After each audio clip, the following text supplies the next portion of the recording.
Did you hear me? Did you hear what I said? Did you hear me? Did you hear what I said? Welcome to Did You Hear Me with Polk County Sheriff Grady Judd. And now, here's your host, Eric Michaels and Mike Lee.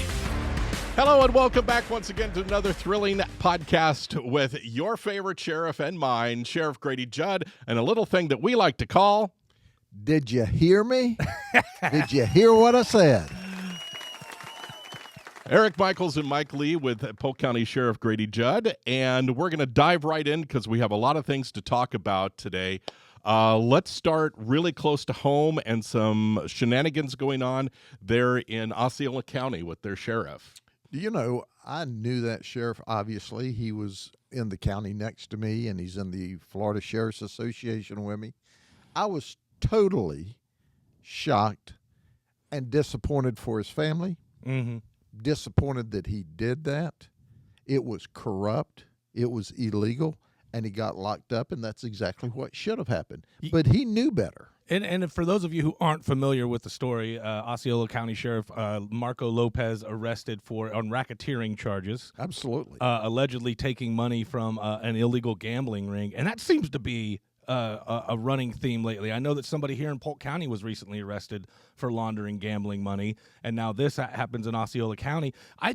Do people in Florida not realize that there are legal casinos where you can go and gamble? I mean, there's one 45 minutes away from here. Well, you know, first and foremost, in Polk County, it happened like it was supposed to. Yeah. We arrested the guy gambling. Yeah. Good point. You know, it's not supposed to be the sheriff getting arrested for gambling, and it's like, what kind of, did he read a book from like back during the liquor wars in the 1920s? I'm telling you. What is he doing? That was the first thing that I thought when I read the story that he was allegedly taking money and was part of this. It was just like out of a 1930s, mob story. Do you know where they're paying off the cops? Last week I was on vacation, and I love to read, but when I'm working, I don't get to read anything. So I'm like chilling out. I read an entire book. Yeah. It was called The Corporation, and it was about the Bolita Mafia. Mm-hmm. And as I'm reading this, they talking about paying off the cops and paying off the prosecutors and the judges on the take. And all this is like a true book. Yeah. Now, in the middle of this book, this sheriff gets arrested, and it's like, wait a minute, is he in the next chapter of this or what? Yeah, what's going on around here? I mean, because it's like deja vu. It's like, how do you think you're going to get away with that? And it's also funny to me because you hear about it in higher up in politics, politicians maybe taking money from big oil so that they pass a few laws. It's a little, I don't know, you hear about it all the time. But this one, it's close to home.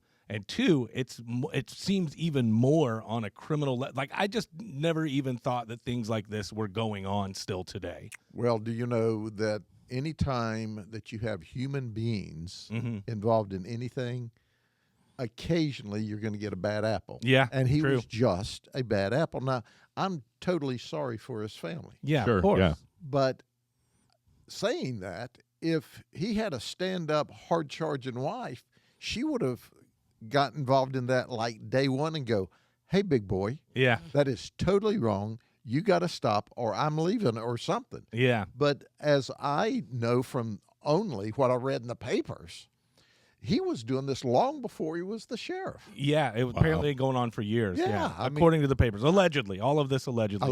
Right. Yeah. But I am just like mortified, and it embarrasses everyone in law enforcement. But the reality is most people understand what I just said. Yeah.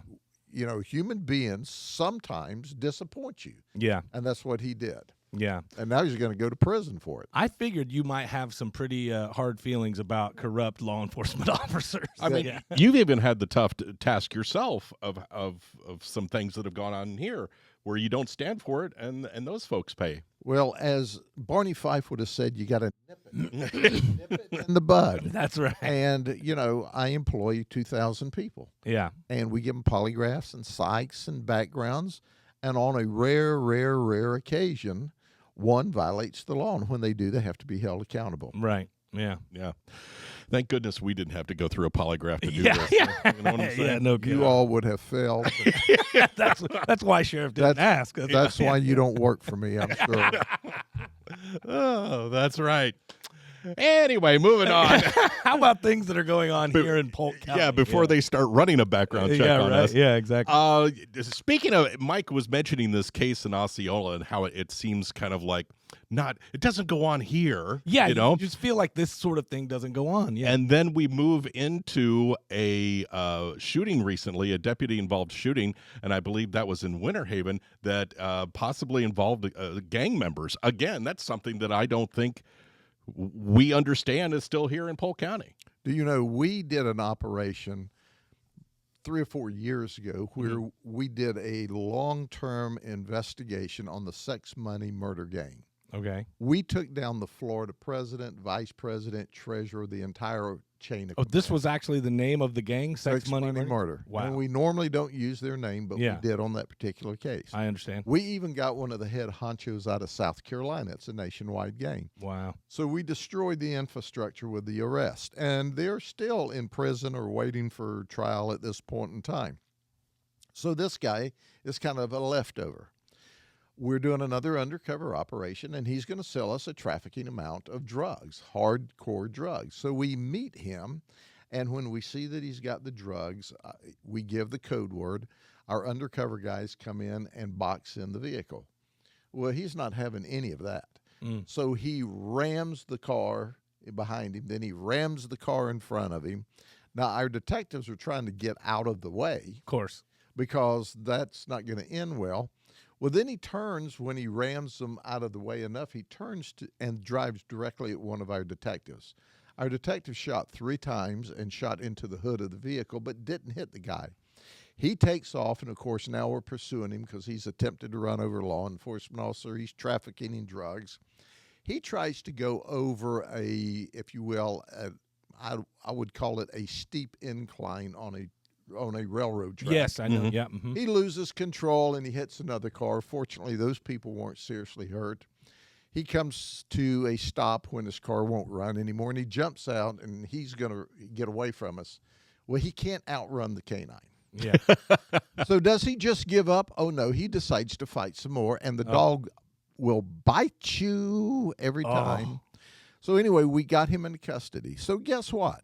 He's already been to prison 4 times. Oh, wow. He just got out of our jail on bond in May, and like less than a month later, he's back doing this. He's working. He's just a bad man. Wow. And now he's a jailed man. Unbelievable. If there is one thing that I have learned, it is never run from a canine cop. Oh, yeah. As soon as I see that's released, I'm looking for a steak or something. How many times have you had to run from the cops, Eric? So moving on. Look at him. Like, I mean, how fast can he really run? You know what I'm saying? That's why I want you to release like a chihuahua, one that can't quite catch up to me.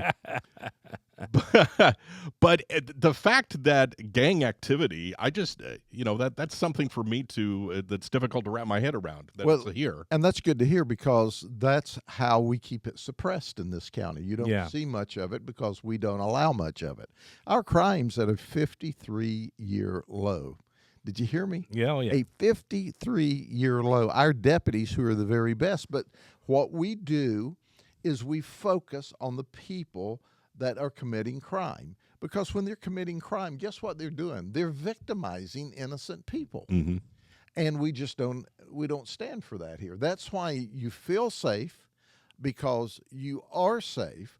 That's why you thrive. That's why everything is really cool. Yeah, I mean, my quote is, good things don't just happen. Good people make good things happen. Well, not only do we make good things happen, but so does this entire community. Right. This is a fantastic place to live, to raise your kids, and we make it that way because the community works with us. I think it's absolutely, I love living in Winter Haven and Lakeland. I just wish that the roads were wider. Too many cars on the roads. Hey, they don't need to be wider. There just needs to be more of them. Yeah. Good point. So this alleged gang member was part of a sting, and then you had another one that was that dealing with prostitution here in Polk County? We did an undercover operation where we were looking for victims of human trafficking, and we arrested 255 people. Wow. And that was remarkable. We saved victims of human trafficking.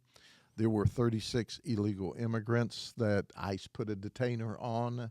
We arrested a doctor.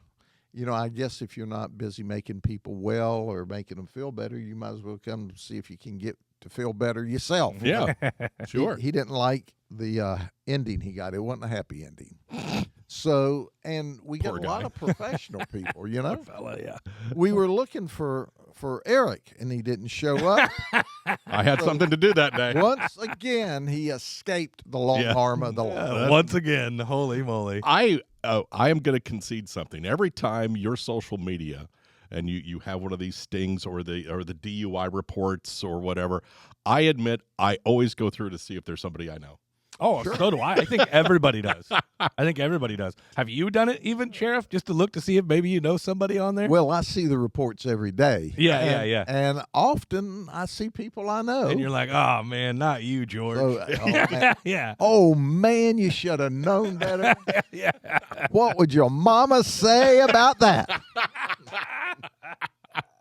That's hilarious. I do think that's a fun game that everybody in Polk County does. Because they'll have the what is that little paper sitting at the convenience store? Right. Have yeah. you seen those? Right. And it'll have everybody that was arrested over the weekend, and I'm like, while I'm waiting to check out, let me just peruse this thing. Real Oh, quick. look, Yeah. I know that guy. It's Oh. hilarious. Do you now? I do know that some folks have raised some questions concerning putting people out there like this after you arrest them. I honestly don't see a problem with it, and I believe it is completely 100% legal, right? Well, you know, interestingly enough, everybody wants public records. We want Yeah. transparency. We want transparency. We want public records until they're the public record. Yeah. Right. That's a So good point. here- Yes. I had a mama tell me one time, she said, Sheriff, she said, I just was hoping I'd bump into you someday so I could say, why did you put my baby's picture on that web page? And I said, well, ma'am, he violated the law, Yeah. and it's public record. People have a right to know who's breaking into their cars, stealing their stuff, so that because they're not going to stay in prison, you can look out for them. She said, well, I just wish you wouldn't do that. And I said, okay, I'll make you a deal.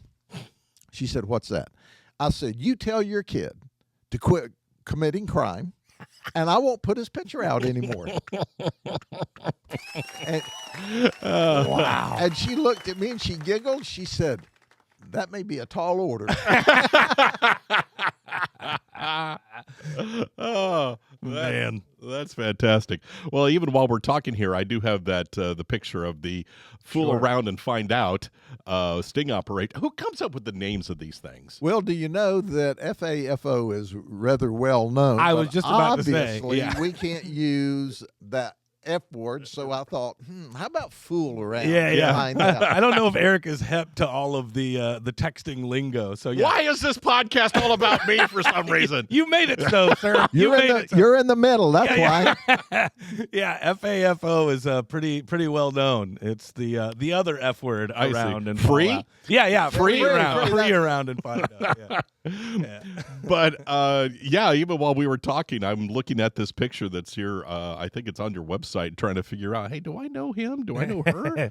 Have I ever talked to her before? On the topic of who comes up with your headlines, who is it that writes your Facebook posts? Because that person has channeled their inner Grady Judd, and if you want a few minutes of entertainment, just roll through the Polk County Sheriff's Facebook page, and the way that person types, it sounds like you, like the funny things that they say in the sayings. It's hilarious. I love reading those posts. Well, one of our PIOs, Brian. Yeah. He's Oh. immensely talented. Uh-huh. In fact, he used to work for the radio Yeah, station. I know okay. Brian. I was like, Yeah. why do I know this person? Yeah, Yeah, I okay. know Brian. And Yeah. he came to be a deputy with us and spent 10 years in patrol, and then said, I started out in television, Yeah. and I went to radio. I'd really like to go back to that. He is so immensely talented. I told him, I said, dude, if you just wrote comic strips for a living, Yeah. you'd make much more than I could ever pay you. But he can see the levity in like nothing. Yeah. He can find levity in it. I mean, Sure. we can all sit around and look at something and went, eh. Yeah, He whatever. looks at it and goes, well, did you know? but he's talented. But he does a lot of that. Well, he does a great job. I have to give a shout out to Brian. Yep. He does a great job. He was my former boss for a while Oh, was he? at the radio station. Okay. For about 10 minutes. So moving on to our final story that we were going to talk about today. You talk about all the time about how great your deputies are. And I truly believe it because I was looking at cold case files. And I believe I have these numbers correct. You haven't had a cold case in like almost 20 years here in Polk County. Here's the deal. In 17 years, we've only had 2 unsolved cases. Oh, wow. In 17 years. Still unsolved to this day? Still unsolved to this day. Okay. One of the 2, we know who did it. But it was gangbanger on gangbanger, and they're just not testifying. I understand. But that doesn't mean we won't solve it, because relationships changes, gangs change, and people who will not talk to you at all. I am not talking to you. Want to be your star witness when you catch them up and they're looking at like 15 years in prison. Yeah. I would take 5 years if you'll knock off 10 years, and I'll testify about that murder. So I see. So a lot of times just the situation has to change for them to go from suspect to witness. Well, the thing I wanted to mention was the fact that on your website, you still have stuff that goes all the way back to before you and I were born in 1961. But this still haunts you. I mean, it still bothers the Polk County Sheriff's Office, doesn't it? Well, the first thing I'm depressed to tell you, I was born before 1961. I was giving you a little bit of But credit I here, appreciate that. Sure. But yes, every one of these unsolved cases haunt us because it's our job to bring resolution, to bring justice, or participate in bringing justice for the victims. And when the victim has been viciously murdered, it's up to us to do our very, very best to catch them. Now, back in the 60s and the 70s and the 80s and part of the 90s, we did not have DNA, cell phone, Right. all kinds of technology we have today. So if you didn't have a witness or you didn't have a fingerprint, you didn't have anything. Because you could even have blood of the suspect at the scene, and they could say, yeah, it's O, A, B, positive, negative, but Right. it's human blood, and it's not the victim's blood. So good luck, guys. Wow. So the only thing you hope that you knock on a door and the guy's sitting there with a bandage on his hand from his fight at the murder scene. Oh, what happened to your hand there? Yeah. Yes. So it was incredibly difficult, even just during my era, because I was captain over criminal investigations beginning in 1982, and it was very, very difficult to solve crimes if everybody kept their mouth shut.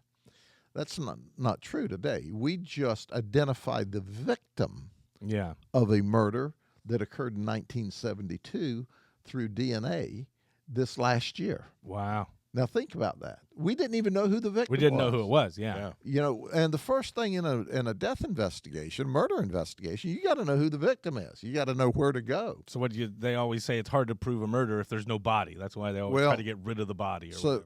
Yeah. That's correct. So the overwhelming majority of murders are relationships. And I don't mean just husband and wife or boyfriend and girlfriend. Maybe it's business associates or illegal business associates or pool playing buddies or something like that. So if you can't identify the victim, you don't even know where to go to start. Right.